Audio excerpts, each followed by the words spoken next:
Hi guys, it's Miss Shannon from the Wycliffe Public Library, and this is a book discussion for 4th grade.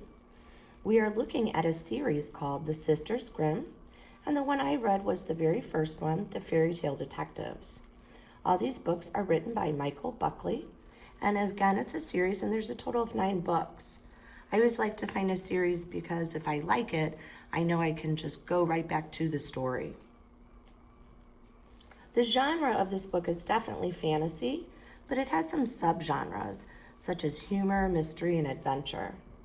There's 2 main characters, Sabrina and Daphne.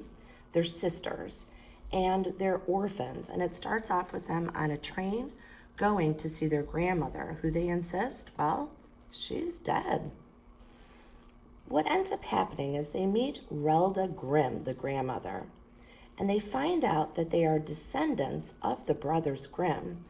Brothers Grimm, factually, they were actually librarians, and they studied folklore and oral tradition, which are the telling of stories passed down from generation to generation.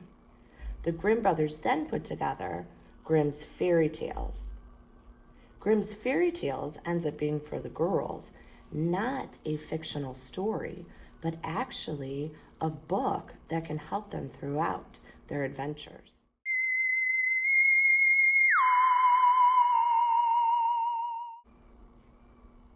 Some other characters to know about is Ms. Smirt.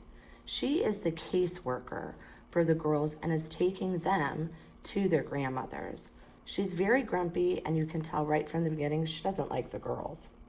There's Mr. Canis, who is the caretaker of the grandmother's cottage. There's Elvis, which is my favorite, the Great Dane dog.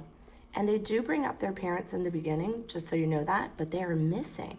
So the girls have kind of come to know that they don't have any living relatives. So again, like I said before, they insist that this is not their real grandmother.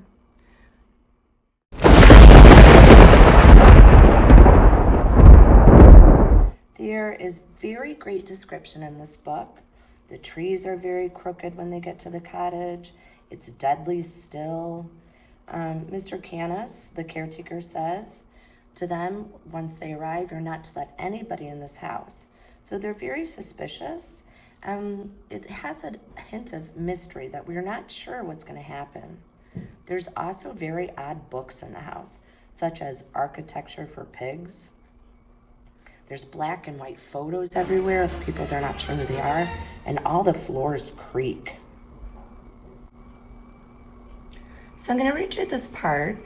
It is, the girls see all these lightning bugs they think they are, and they keep coming to their window.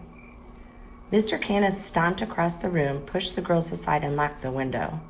The little lights outside flew around, bounced off the glass several times, and buzzed as if in protest. A moment later, they were gone, and the whistling sound faded. Mr. Canis turned and stood over Sabrina. You are never to let anyone or anything inside this house, he said in a voice so low and scratchy as an angry dog's. It was just some lightning bugs, said Sabrina. Her face was hot and red with shock. Who was this man to think he could tell her what to do? No one comes into this house. Do you understand what I've just asked of you? Mr. Canis said. The girls nodded. I like this book and would recommend it to all readers. It's easy to read. There's not a lot of hard vocabulary, so it's fun and interesting. There is some history to it with the Grimm brothers, as I brought up before, but I also like it because it is mysterious and it makes you want to keep reading. I read this book probably in a couple days, and I really hope that you come in and check it out. Again, it's a whole series, and if you like a genre of fantasy, humor, mystery, and adventure, this is definitely the series for you.